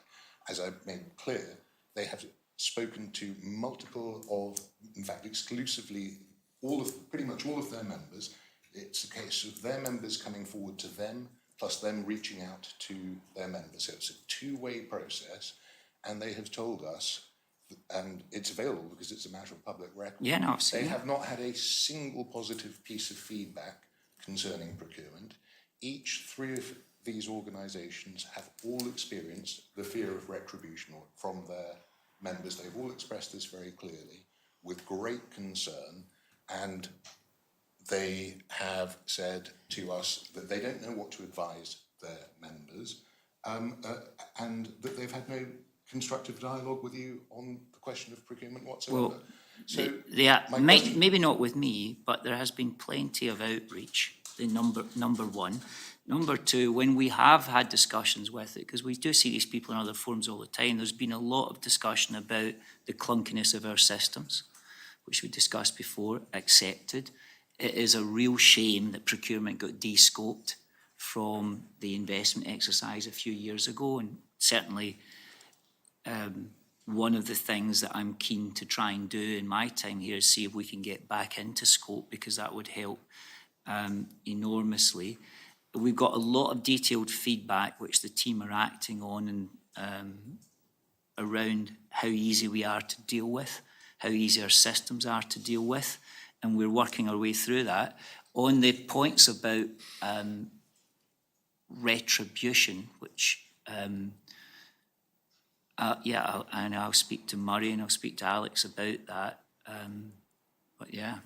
Can I make a positive suggestion, please, which would be that you committed to meeting with them on a regular basis, maybe quarterly, because I think, as you say, in government you have an awful, I couldn't even begin to imagine how to carry out your job. You have, a vast portfolio of responsibilities, and I'm fully aware of that. And then you mentioned that you have a very large number of suppliers on the island already. It's inconceivable that government could be all over the job that these organisations have already undertaken, which is to understand the views of their members, to be in a position to represent them. And it seems fairly close-ended if their representation only goes as far as those organisations, and those organisations don't have a regular forum with government. Those organisations have weekly interaction with this government. On the question of procurement. With ministers, with officials. On the question of procurement, maybe less so, but they're definitely, This is the issue we're talking about. So Yes. can I mention something that was there's made many very... other issues we talked to them about as well. was made very clear as a general aspect from the submissions. Besides the fear aspect, all of them said that the communication, feedback and flexibility coming back from the results on applying to this procurement process hasn't happened. So that's where the fear, when the fear came up, when they wanted to find out how close they were to actually be successful, what was that flexible element that would have made them successful, or have that communication and see how they can improve more local participation in that with those aspects. So that communication didn't happen, and when they tried to probe, the fear came because we're kind of made to silent. So I think you're hearing that whether rightfully or wrong, there's a concern out there. We found I this, know we're that. sharing it with you, and we're asking you to please, right or wrong, dig into it and try and address these organizations in a way that hopefully in a year from now that they get.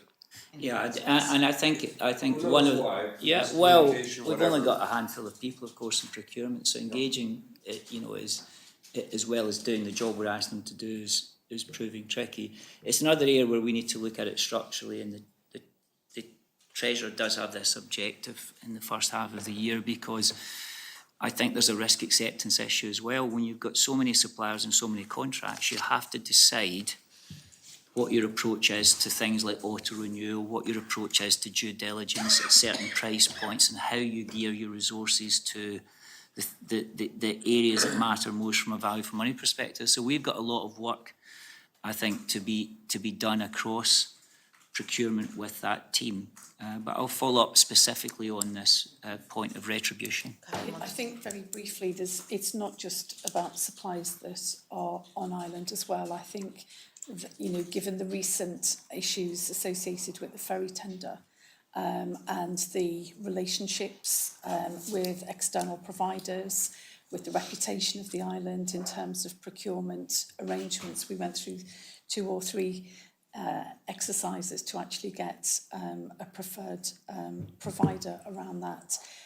I think what we're saying to you is that there seems to be an issue around the way in which procurement processes and relationships around providers and the connection with government is at the moment, and we're flagging this up because we consider it's going to be quite a significant strategic risk going forward if it's not dealt with accordingly.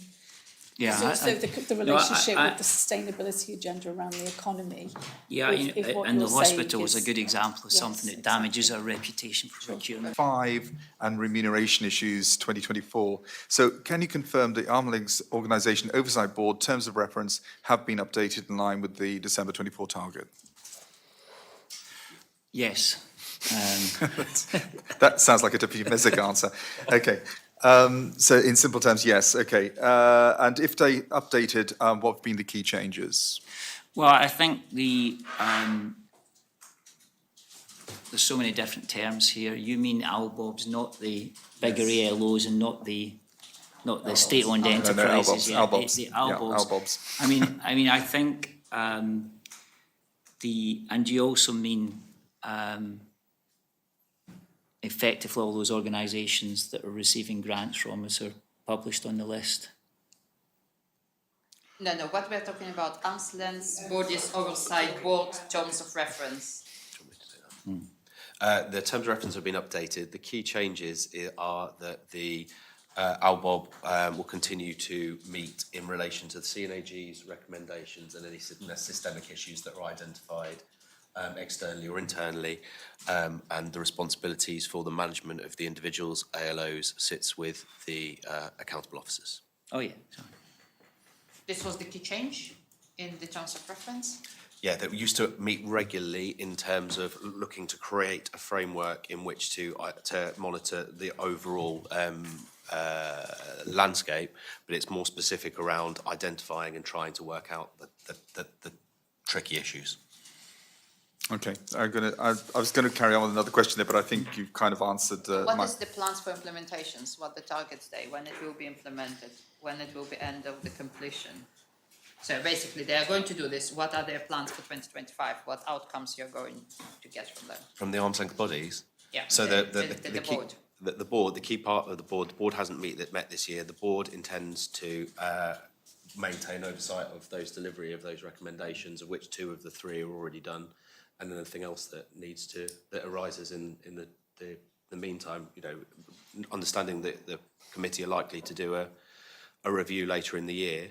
Any findings will be identified by the board and worked through to see if any thorny issues can be worked through. Okay, yeah. So next question, and completely different, well, I say different subject matter. PAC notes that there have been updates to the Public Finance Manual in line with the action plan, and the action plan has a whole list of, I don't know if you have an awareness of what that is. Yeah. So how are you implementing these changes in practice? Well, I mean, we're placing a lot of emphasis in the accountable officers for those changes, and obviously we won't go through it, but you've got a checklist of responsibilities for the accountable officers and their oversight of that. Certainly for the major ones where a lot of those accountable officers will be my direct reports, they are the subject of a lot of discussion at our one-to-one, our performance reviews in terms of their oversight of those bodies. So yeah, we're putting the responsibility firmly on the AOs. Okay, and you feel like there's a good, it's happening at a reasonable pace?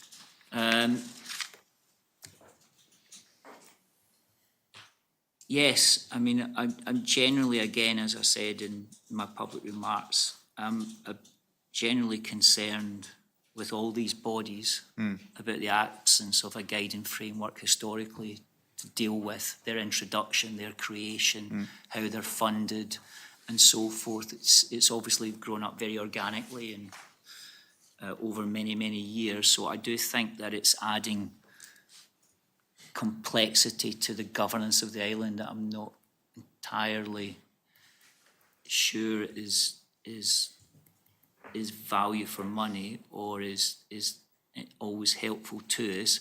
So I don't underestimate the difficulty for AOs in working through that complexity. I mean, you've but kind I of- do hold them to account for the Public Finance Manual, and in the bigger ones where we check in on it, I do find them being very clear on the stated strategic priorities. I do find them being very clear on, in those ones who have to produce business plans, for example, holding them to account for that.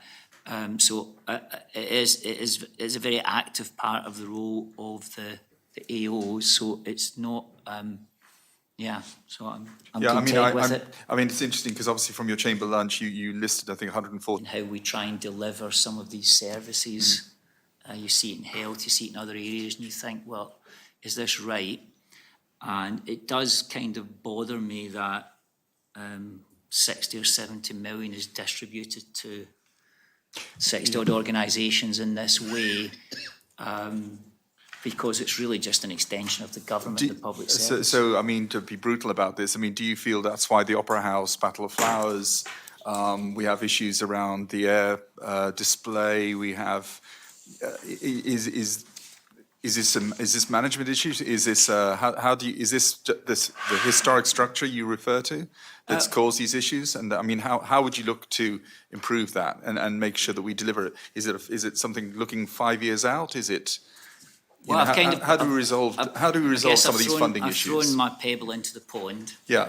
And I'm now living with the consequences Yeah, of absolutely. that. There's Yes, yeah. A lot of what, For the retails.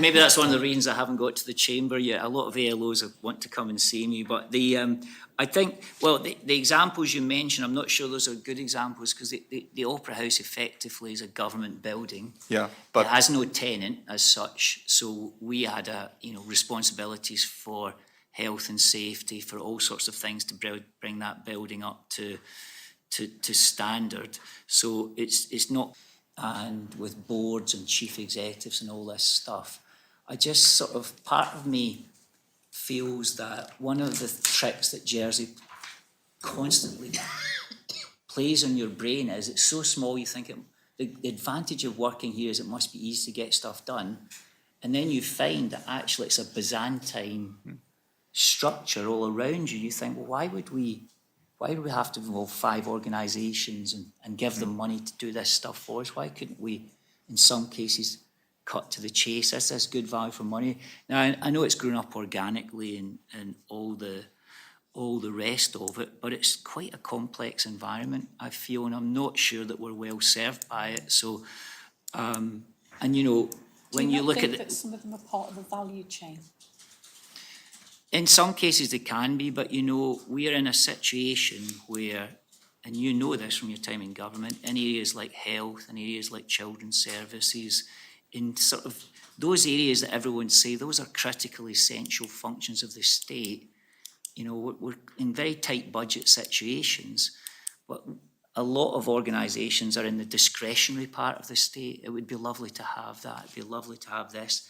And I'm just not sure that we've not arrived at the time of saying, let's just take a step back here and think, this is an awful lot of money that's going out the door at a time when we're really finding it difficult to find the funds for the essential services of the state.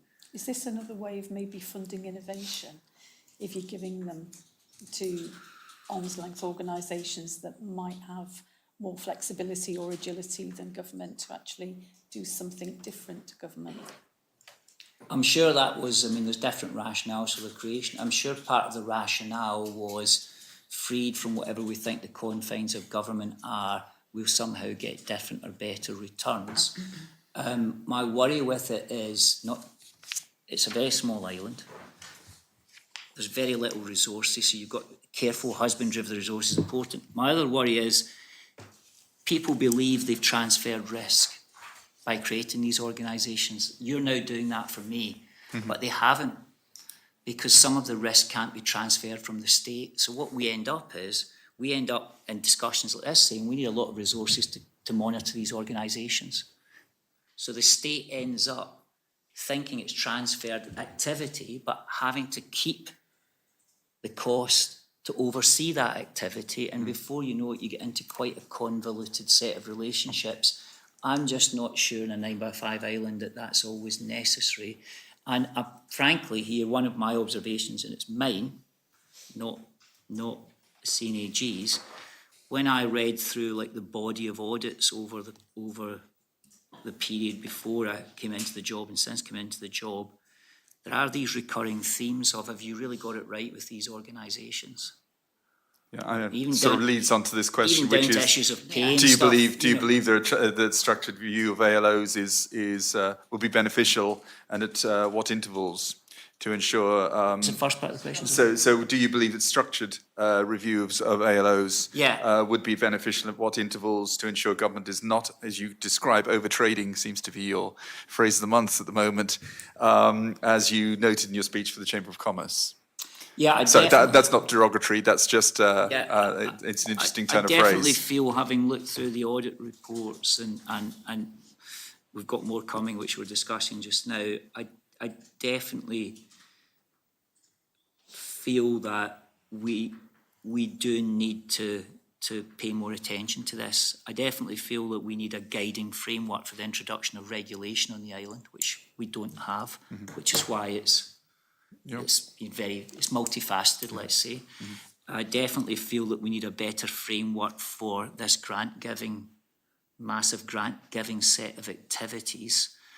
I appreciate some of them come from left field, from the Assembly and so forth, but generally speaking, it's all grown up organically, and it's now added up to rather a lot of money and rather a lot of organisations. And I'm very worried in this sector, in the charity sector, and in the business sector, as I mentioned at the Chamber, we've got 300 million out to business and in loans and so forth. I'm very worried about moral hazard. I'm very worried that there are organisations out there whose business model is, if this doesn't work, I'll ask the government for money. Okay. I'm very worried about that. It's interesting, and I absolutely agree. I think that I agree with you that we cannot create a structure in the government to ongoing monitoring of the ALOs, because this is kind of, we're having a structure in the government to monitor other structure. So in this case, this is what also David asked, if we have a structured periodic review, which can review and say, does this ALO deliver and contribute to the outcome of the island? Is it still relevant? Does it do the job that needs to be done? So this type of, like, it's not every year, every 5 years or 10 years to go back and see what's happening. So CNAG did suggest the structured review, and it does sound right, and created a structure ongoing. I'm not sure what was the reason that the structured review didn't make its way to public finance manual amendments. I think it is in there. Is it? I don't. It's not a requirement. And I Why think we that- didn't put it as a requirement? I think Why the- we said that every 5-10 years? I don't mind, whatever. I don't have a specific time to have a periodic review as a requirement to assess if they actually deliver what we need them to deliver. I think the thought process of not making it a must is it's that what we hear from Kevin regularly. If you make it a must, then you don't do it, then you end up in a load of breaches, and there may be circumstances. If we not do it, must we not do it at all? But if there are maybe circumstances where it is quite clear that they are delivering what they've said to deliver, and then it becomes an administrative exercise, and it's back to Andrew's point about the AO. If they have any concerns, then the provision for that review is in the But public you finance. realise that we are going through these loops all the time because they are not required. We have a feeling that they're delivering, but they might not delivering, and we don't have any evidence. And if I'm looking of States of Jersey Development Company and it's not picking up on them, I pick up on them because it was 2011 state's decision, and from 2011 so much things changed till today, and its ongoing requirement to do proper periodic strategic review. What's changed? Does it work? Doesn't work? And it might work. So I'm not saying if it works or not works, but it's kind of to have it, because it's not a requirement for almost 14 years, nobody done any assessment if it still deliver what it was set to deliver. And it's raising lots of questions in the States when the job was given to SOJDC, because it feels the right place, but it's nothing to back up. It looks like this area is a classic. If we keep doing what we've done, we'll get what we've got. And it's an area we're bringing forward that Yeah, But this is kind of for consideration. it needs It's to be a not- ministerial priority, to some extent as well, because the ministers will have different views on the effectiveness of the LOs in their particular department. But I think that's very important to emphasize. I'm not into the ministerial priority. I think that as a principal accountable officer, according to the law, you need to ensure that the public money spent deliver value for money and spent efficiently and effectively. This is like in law, your job. It's not the minister kind of minister job. So how you assure that you actually, if you are not happy with minister decided, you need to ask instruction from the minister. And minister, this is not delivering money for me. If you would like me to deliver, you need to sign me instructions. And I didn't see any instructions for 2024, which is probably minister didn't make wrong decisions. It's all right, you agreed with the decision. What I'm trying to say, is it any way that you think the lead managing a law relationship in the, you know what, I'll take out this question. My question, I agree with your statement. What are your plans to do with it? Well, I think in the narrow, through the public finance manual and with the AOs, yeah, we do look at are we getting what we think we should be getting from these organisations per the MOU if it's got one or per their business plan. So I wouldn't worry about that in the narrow. The broader question I was posing, and this is ultimately for others to answer, is in a 9x5 island, is this the right way to run the island with this level of complexity of trying to, if you like, deliver policy through this multitude of organisations, of integrating so many different organisations into this sort of public service or linking them to the public service in this way?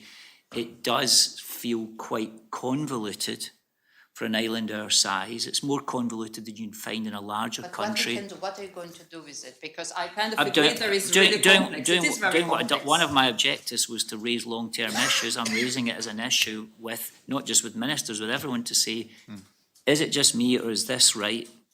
Is this the right way to do things? Is this the right way to run the island? And we'll let the debate begin. Yeah, but would be your... Sorry, can I ask my last Yeah. question? Be to actually get a debate going, get a group together. But, you know, for you to lead that and to say, okay, let's get them together, let's have a group, let's start something. Because if somebody doesn't take the ball, it may not happen. So, Well, and the Chief Minister has announced that a number of conversations will take place, not least about the public finances, and this is part of it. So Sorry, slightly different question at the very end here, because I'm conscious time's up here. So have the State's Employment Board taken forward any work in relation to the remuneration of ALO directors and non-executive directors in respect of pay and terms and conditions?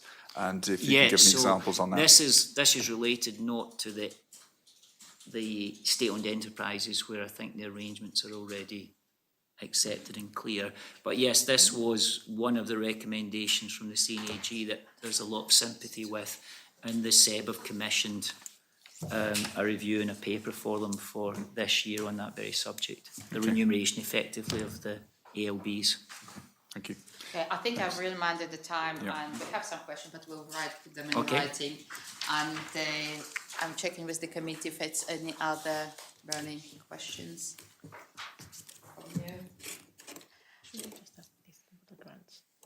I think we'll follow. I think that we'll follow this up. Is it anything that you would like to share with the committee that we didn't ask? No? Okay, thank you very